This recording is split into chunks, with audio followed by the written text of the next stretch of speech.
1940 en Varsovia vivían alrededor de 1 millón de judíos. Unos 380.000 bajo la dominación nazi fueron recluidos en un sector de la ciudad, el gueto. Ya para enero de 1943, dentro de sus muros quedaban alrededor de 60.000 y su destino final eran los campos de exterminio. Decidieron resistir. En ese enero, en pleno invierno, se amotinaron y resistieron al ejército nazi los judíos que quedaban dentro del gueto de Varsovia. Resistieron 3 meses, hasta el 16 de mayo, cuando finalmente los nazis quemaron y terminaron de destruir lo que quedaba del mismo. Esta increíble y final resistencia fue llevada a cabo por muchas personas.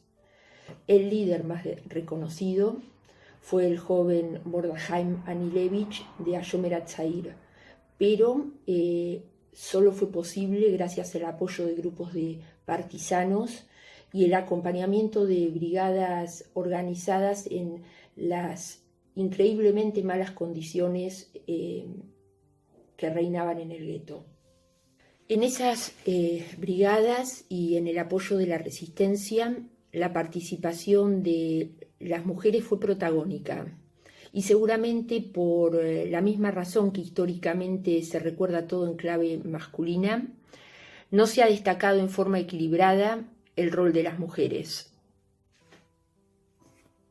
Cuando en enero de este año, el 2020, comenzamos a pensar qué sesgo darle a este acto en homenaje al levantamiento del gueto de Varsovia, y en condiciones que eran muy diferentes a las actuales, empezamos a pensar justamente en poder reivindicar la figura de personajes femeninos que participaron en la resistencia. A esta altura no imaginábamos aún lo que nos iba a tocar vivir. Sin embargo, a lo largo de los días empezamos a pensar que íbamos a asumir un doble desafío. Por una parte, a pesar de no poder reunirnos como lo hacemos habitualmente, pensamos en convocarnos y reunirnos virtualmente para tomar ese desafío que en enero nos habíamos propuesto, pensar el acto en clave femenina, dando el rol protagónico de muchas mujeres que participaron en la misma. Malamud nos relatará la gesta de supervivencia de Lena Gartenstein y sus heroicas salvadoras, Olga y Alicia. Jorge Podjarnik, integrante de nuestra institución, detallará y pondrá en contexto la lucha especial de mujeres en la resistencia del gueto, con sus nombres y apellidos, sus distintas pertenencias y sus roles en la lucha. Nuestra Comisión de Género y Disidencias contarán diferentes historias durante la Segunda Guerra Mundial, historias que tienen como protagonistas a diferentes mujeres que muchas veces no han sido tenidas en cuenta en el momento de recordar las diferentes luchas de nuestro pueblo. Y el himno de los partisanos enmarcará estética y emocionalmente estas historias de lucha y resistencia en condiciones tan asimétricas, a la altura de los mayores mitos de resistencia a lo largo de la historia de nuestro pueblo.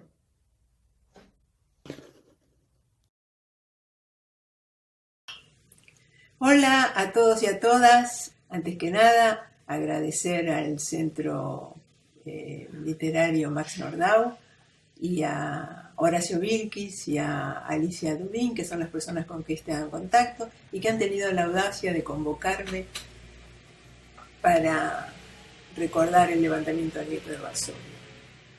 Digo audacia porque yo siempre dije que me escondía detrás de la computadora. Acá puedo decir porque estoy detrás de la computadora, pero me escondo de las cámaras, me escondo detrás del teclado, porque me es fácil pensar y escribir lo que digo y me es mucho más difícil hablar. Voy a tratar de todas maneras de recordar esto que estamos recordando hoy, que es el levantamiento del gueto de Varsovia, y uno de los pasajes, yo creo, más trágicos de la historia de la humanidad, que es la Segunda Guerra Mundial, y la eliminación, la intención de la eliminación física de un sector de la humanidad. Esto no desmerece lo que es el neoliberalismo en este momento, que también produce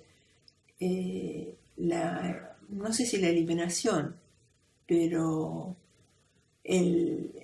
la rebaja de todo un sector de la humanidad, podemos decir por negligencia, sin saber si en el fondo también hay un algo de intención. Bueno, quiero empezar este relato.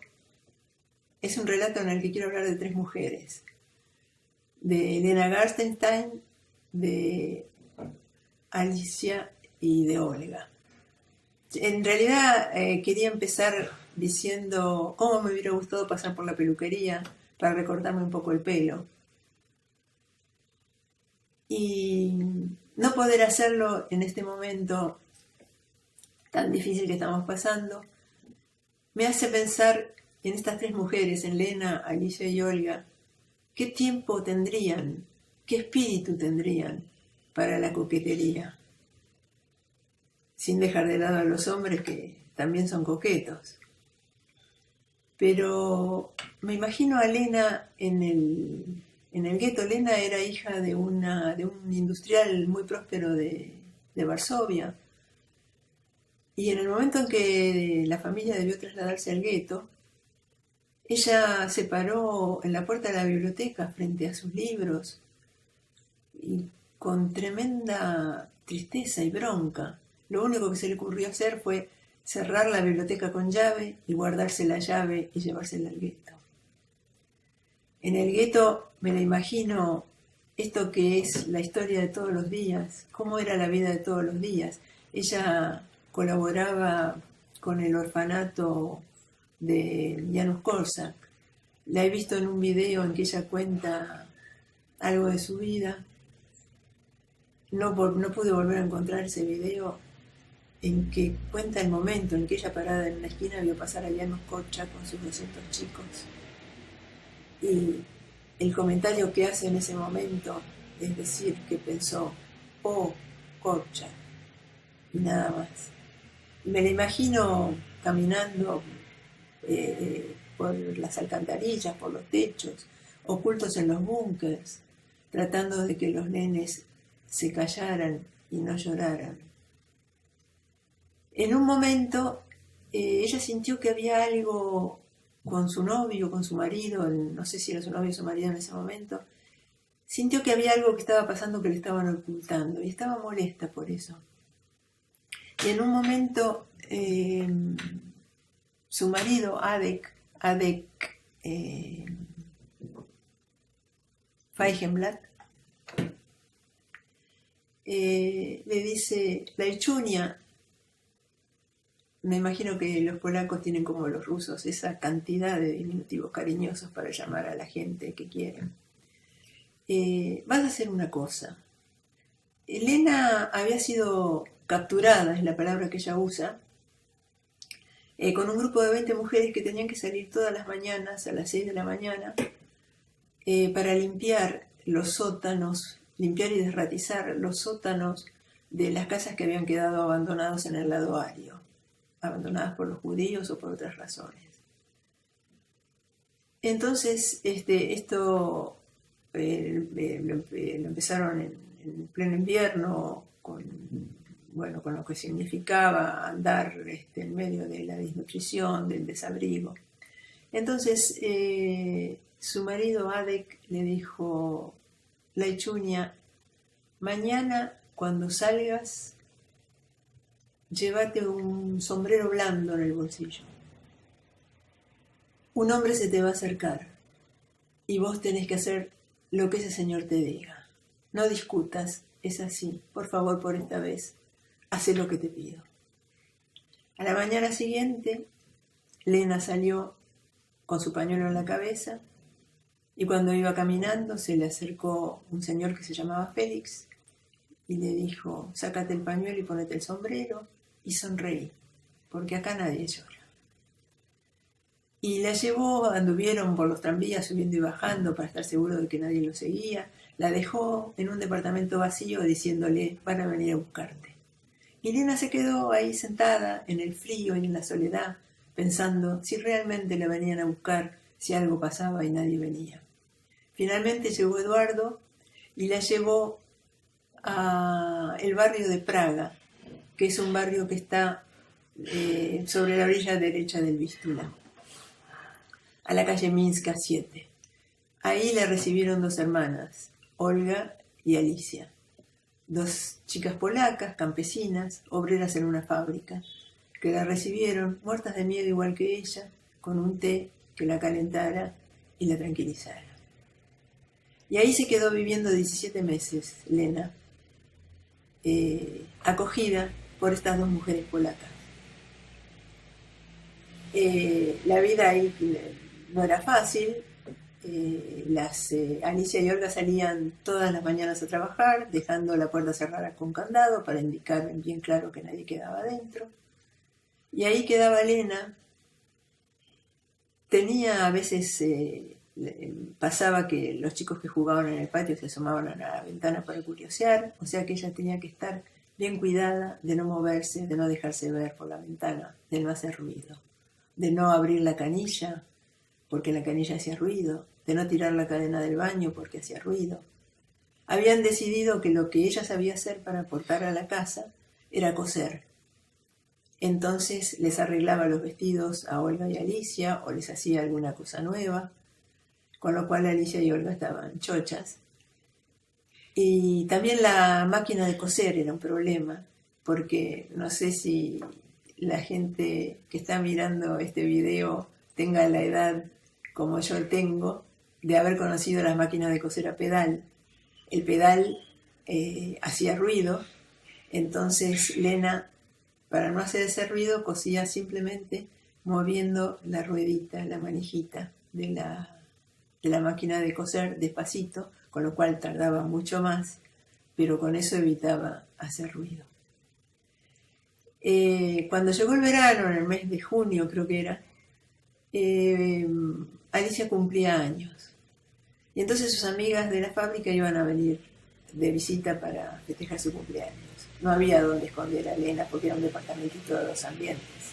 Entonces decidieron que Lena estuviera ahí como una invitada. Tuvieron que maquillarla con lo que tenían porque tanto tiempo de estar escondida y sin salir a la calle, su palidez llamaba la atención.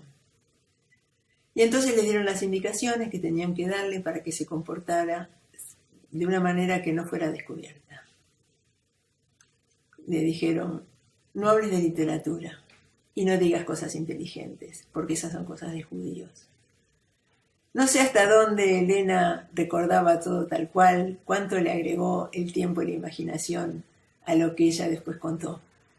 Pero bueno, así lo contó en su libro que se llama Mis ayeres, y que Eliyahu Toker la impulsó para que lo escribiera, porque decía que sería realmente una pena que las siguientes generaciones no pudieran escuchar su historia. Bueno, cuando llegó el día de la fiesta, había una tía que parece que algo le habían contado las hermanas de la realidad de Elena. Y entonces la tía miró a todas las mujeres que estaban presentes ahí y se acercó a la que le pareció que era la judía en cuestión y le habló muy amablemente, diciéndole que las cosas iban a pasar, que la guerra iba a terminar. Lógicamente no era Elena la persona a la que se acercó, y esta chica quedó pensando que la tía era una vieja loca. Otras cosas cuenta Elena, que ella tenía que tener un documento polaco. Entonces cada tanto tenía que cambiarlo, no sabe ella exactamente por qué. Pero entonces venía alguien a decirle el nuevo documento y sacarle una foto. El cuidado que había que tener era cuáles eran los nombres que aparecían en ese documento, porque había una cuestión de clases sociales bastante estricta, y había nombres que correspondían, por ejemplo, a una familia campesina, que una familia burguesa como la de ella nunca tendría ni ese nombre ni ese apellido. Y entonces ella tenía, en el caso de que tuviera que dar cuenta de su documento, ella tenía que representar lo que ese documento decía. Y tenía que ser un documento que se adaptara a sus características personales. En un momento tuvieron que sacarle una foto para ese documento. Entonces le sacaban la foto y le sacaban la foto y no, ninguna servía. Le decían una mirada muy judía. Y entonces en un momento Elena se enojó y dijo, bueno, basta, no quiero saber más nada de fotos, se acabó. Y en ese momento la cámara tuvo la oportunidad de sacarle la foto cuando estaba enojada, cuando estaba cansada, cuando estaba gritando. Y dijeron, ahí está, esta es la foto que viene bien para el documento. Y otra cosa que cuenta es un día que llegaron muy contentas Olga y Alicia con algo que o habían encontrado en la calle o no sé de qué manera lo habían obtenido, que era un talis, que les pareció una cosa preciosa para hacerse un vestido.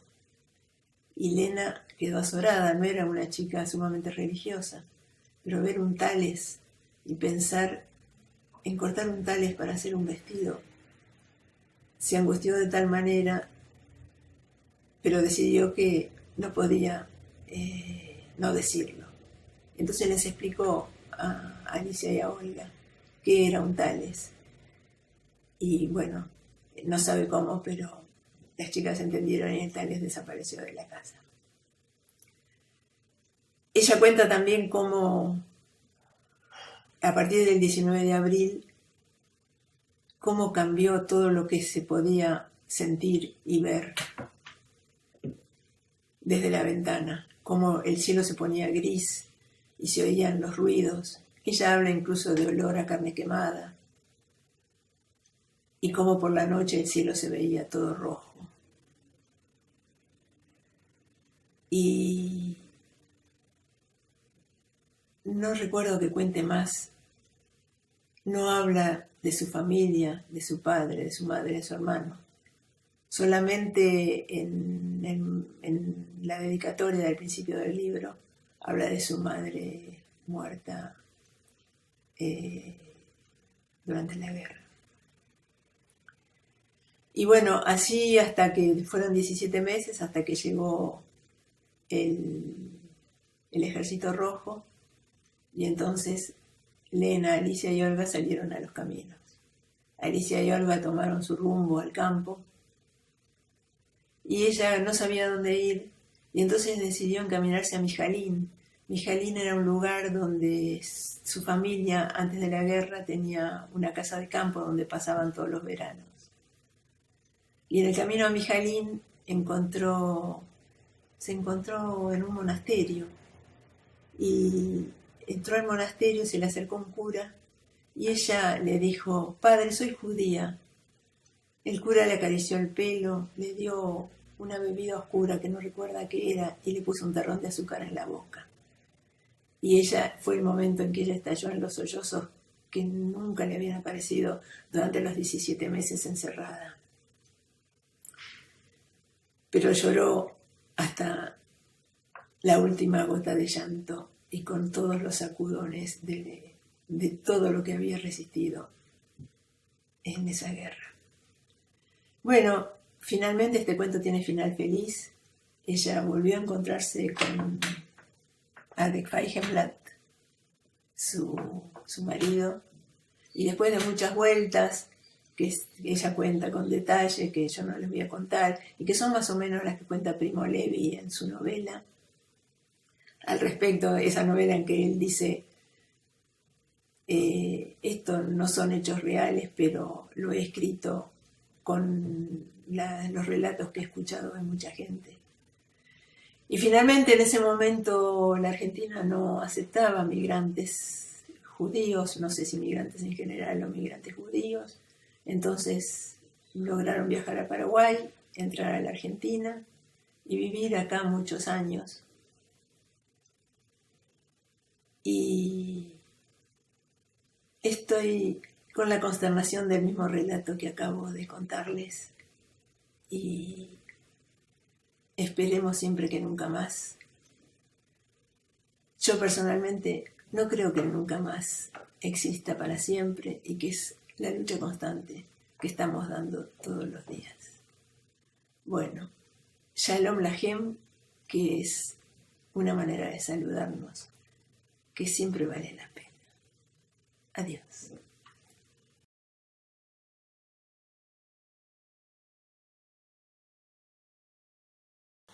Buenas. Cuando en febrero de este año la comisión directiva encaró la recordación del levantamiento del gueto de Varsovia, decidió hacerlo desde la visión de género, reivindicando el rol que las mujeres habían tenido en la lucha contra el nazismo. Si bien esto no es algo nuevo, ya que instituciones como Yad Vashem vienen durante este siglo realizando trabajos en este aspecto, en el imaginario y en la propaganda del sistema paternalista, del sistema machista, muestra por delante el combatiente. Y así es como está la estatua de Mordechai Anilevich, o vemos a un hombre en la estatua que tenemos en Varsovia. Y esto es absolutamente falso. La mujer jugó un rol absolutamente a la par en la lucha contra el nazismo. Cuando se decidió hacer esto, vino a mi mente la imagen de Heike Grossman, que tuvimos el enorme orgullo de recibirlo en nuestra institución. Pero para presentar a Heike Grossman, mejor hacerlo con sus propias palabras, utilizando una carta que ella escribió en Vilna en 1941.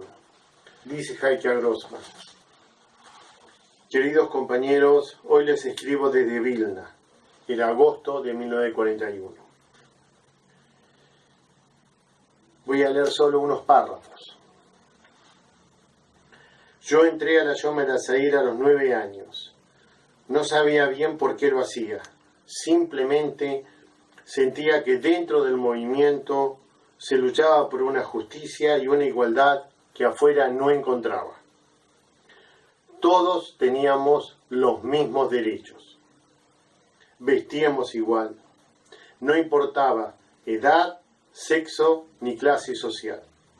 10 años más tarde es esa misma sensación la que me mantiene viva, activa, fuerte y por sobre todo esperanzada. Los nazis no quieren un mundo justo, nosotros sí. Desde que comenzó la guerra, fui designada para estar en la conducción del movimiento en la clandestinidad. Aprovechando mi aspecto ario y los documentos falsos que conseguí, mi vida se desarrolla en la clandestinidad. Voy a recorrer los guetos y ciudades donde haya integrantes de nuestro pueblo para distribuir armas y contarles las atrocidades que los nazis están cometiendo. La gente nos apodó las Kashariot. Somos un grupo de mujeres que no conocemos límites ni fronteras. Recorremos largos caminos sirviendo a nuestro pueblo. Las Kashariot jugaron un rol fundamental en la comunicación entre los distintos levantamientos. La primera joven mensajera, esa sería la traducción de Kashariot, fue Frumna Prolinska, de Varsovia. Podemos mencionar a Tusia Altman, de Ashomer, Lonka Kratidowska, del Dror, y Tema Schneider, del Dror en Varsovia, Białystok y Vilna. Ritka Pesmanik, coordinadora de las mensajeras de Akiva, y las legendarias Svea Lubetkin, coordinadora de las mensajeras del Dror en Varsovia, y Heike Grossman de la Yomer al-Zair en Białystok y Vilna. Ellas viajaban de pueblo en pueblo, llevando la información, llevando armas, coordinando los distintos levantamientos y permitiendo de esa manera un enfrentamiento a los nazis en todos los frentes. Fueron ellas las que informaron en cada uno de los guetos el inicio de la campaña de exterminio y la existencia de los campos. Fueron ellas las que llevaron un mensaje de esperanza a múltiples instituciones y a múltiples hogares. Y debemos entender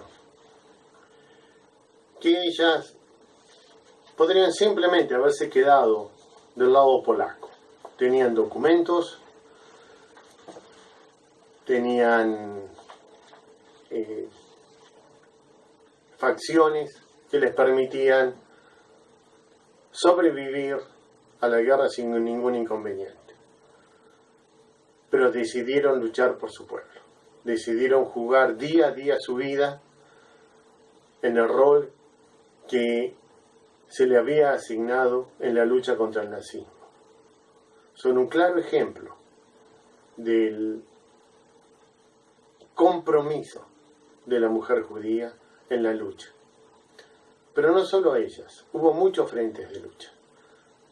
Las encontramos en muchos lugares, las encontramos también en cada cola de múltiples horas para lograr un trozo de pan rancio.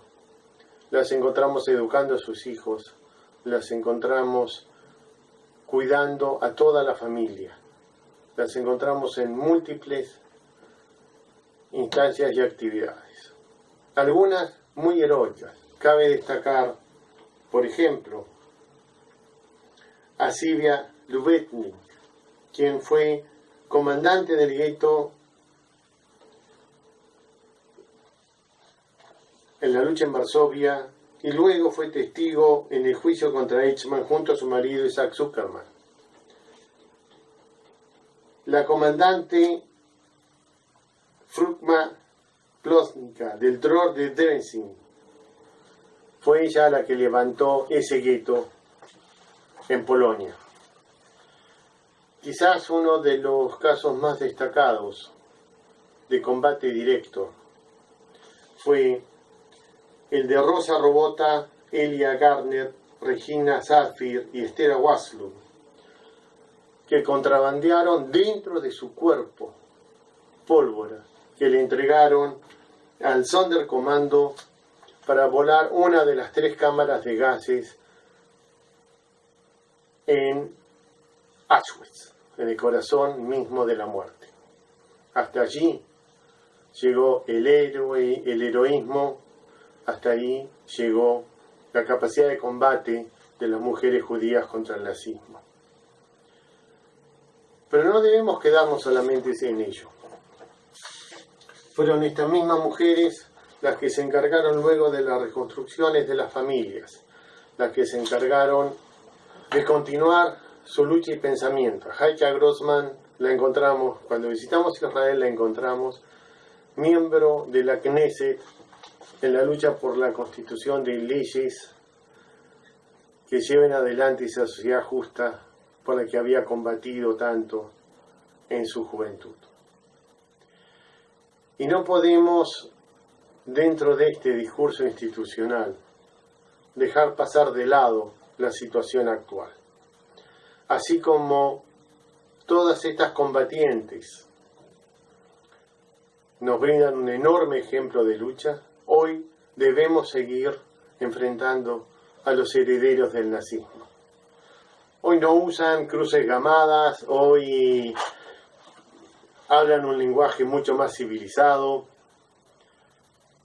hoy se escudan detrás del mercado. El neoliberalismo es la expresión actual del nazismo. El neoliberalismo que está diciendo, bueno, morirán 100.000, 200.000, 1 millón de ancianos, pero debemos reactivar la economía. No podemos seguir parando los países del mundo. Esta gente a quien la vida no le importa.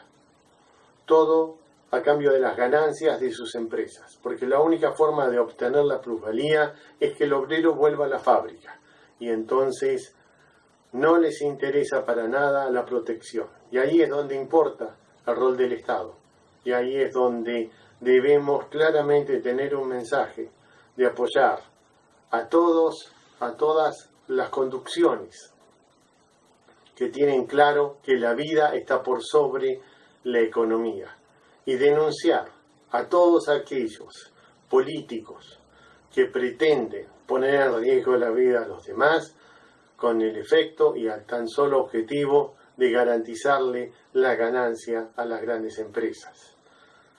Tomando como guía la lucha contra el nazismo de nuestras combatientes, hablando de les combatientes del grupo, asumimos esa continuidad en la lucha contra la explotación, en todos sus aspectos, en cada uno de los frentes en el cual debamos darlos.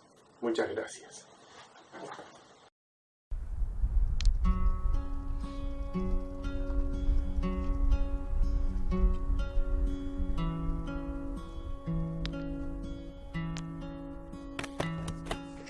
Hanna fue una judía húngara y miembro de un grupo de paracaidistas enviados desde Palestina en misión de rescate a la Europa ocupada por los nazis.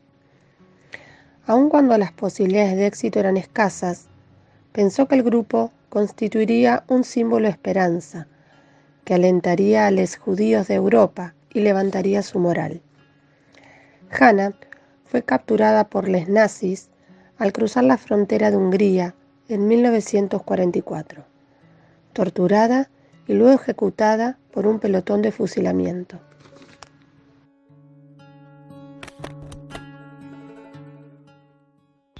Si bien muy pocas mujeres pudieron sumarse a las filas de quienes se encargaban de tomar decisiones en el gueto, en Eslovaquia, Jessie Fleischmann fue aceptada como miembro del Judenrat, prácticamente constituido por hombres.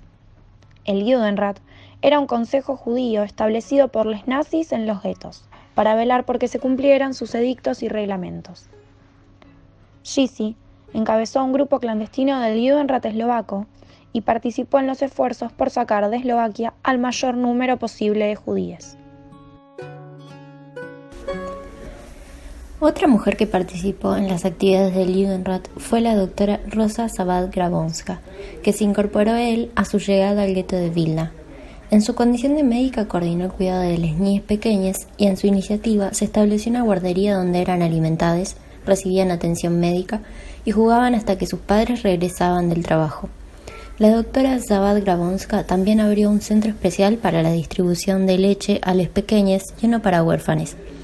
Fue asesinada en Majdanek, uno de los campos de concentración y exterminio de la Polonia ocupada por los nazis.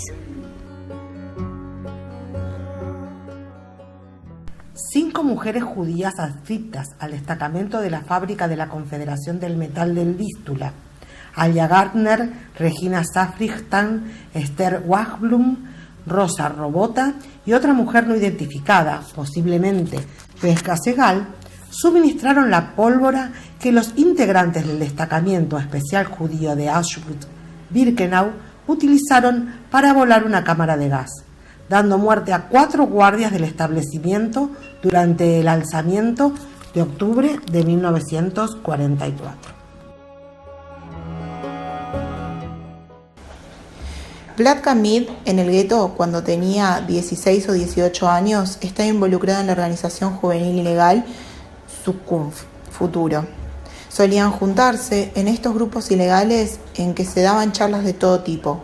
A veces escuchaban música y hacían seminarios y leían textos proscriptos. Esto constituía una cierta implicación. En esos tiempos no había escuela en el gueto, por lo que los jóvenes comenzaron a involucrarse en la enseñanza de las niñas, en las que llamaban el rincón de los niños. Solían reunirse y enseñarles canciones. Les enseñaban a escribir. Vlad Kamid portaba una tarjeta de identidad falsa que utilizaba cuando hacía de mensajera para la resistencia clandestina judía en Varsovia. En las casas se habían creado comités de hogares para ayudar con el hambre que había en el gueto. En el gueto, los propios judíos crearon más de 2000 comités de hogares que se llamaban comités de autoayuda. Se creó una organización cultural judía legal y los jóvenes comenzamos a hacer seminarios. Y luego les designaban para ir a lugares después del toque de queda y dar charlas a la gente de las casas que estaban cerradas. Las ventanas estaban cubiertas y había 2 jóvenes, 2 niñas, fuera por si veían los alemanes, para llamar a la puerta y darle tiempo de dispersarse. La atmósfera que se creaba levantaba el ánimo, ya que en el gueto se padecía mucha hambre y miseria. Una jovencita hablaba a toda la gente y todos escuchaban. Y de alguna manera hablaba de la esperanza de que aquello pasaría, de que ese tiempo no duraría para siempre. Y este tiempo de esperanza siempre estaba presente en la vida del gueto.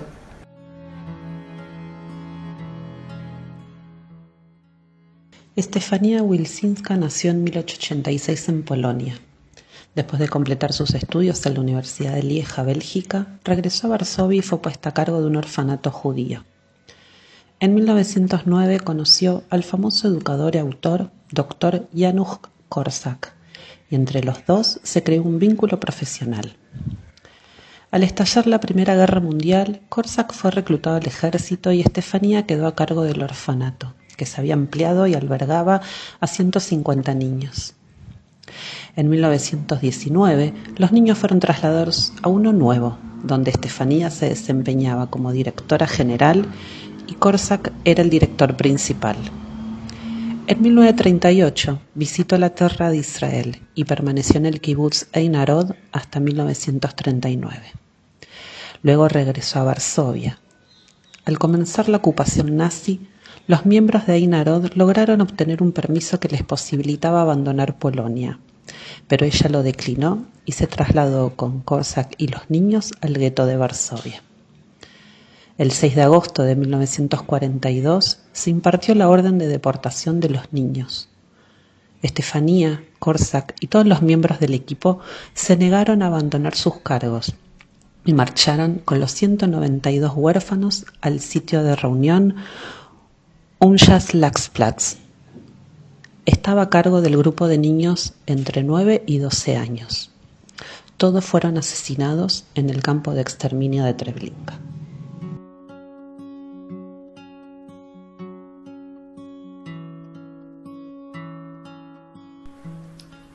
Heike Grossmann, nacida en Białystok. Miembro del movimiento juvenil Hayomer Hatzair, fue activa en la resistencia de Vilna y mensajera en Białystok. Fue enviada a Varsovia para informar sobre los asesinatos en Ponar. Alquiló una vivienda para la resistencia en el lado árido de la ciudad y estableció contactos con Arthur Schade, alemán antinazi, director de una fábrica textil en la ciudad, que finalmente ayudó y brindó protección a miembros de la resistencia y a partisanes. Consiguió armas para los miembros de la resistencia en Białystok. Logró evadirse del gueto cuando los judíos fueron concentrados para la deportación y fue testigo de la liquidación del gueto. Sobrevivió y migró a Israel, donde fue diputada de la Knesset, parlamento israelí, y sus memorias se titulan El ejército clandestino.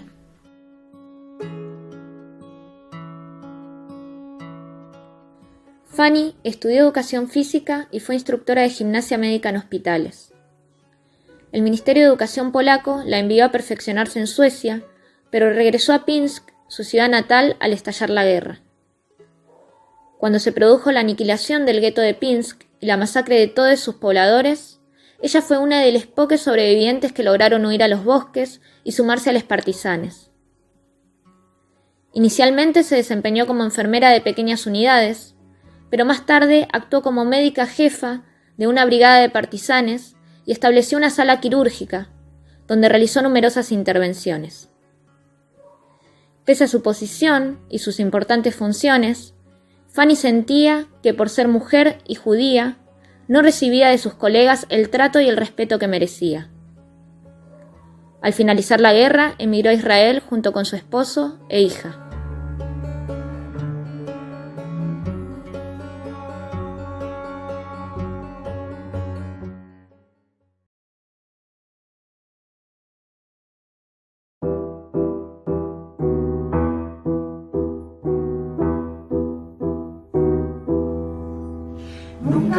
las fiestas en nuestra final, hacer el plomo puro un día celestial, nuestra hora tan soñada llegará, redoblará nuestro marchar en Osaka, nuestra hora tan soñada llegará, redoblará nuestro marchar en Osaka, desde las nieves a las palmas del Sion, en Osaka, en el dolor de esta canción, en el lugar nuestro vigor, nuestro saldrá, nuestra fe y nuestro valor han de brotar, en el lugar nuestro vigor, nuestro saldrá, nuestra fe y nuestro valor han de brotar, es met vigor in zum Wandel in unseren Halt, unser Recht wird verschwinden mit dem Fall, und neu versammeln wenn die Sonne in der Kajon, wie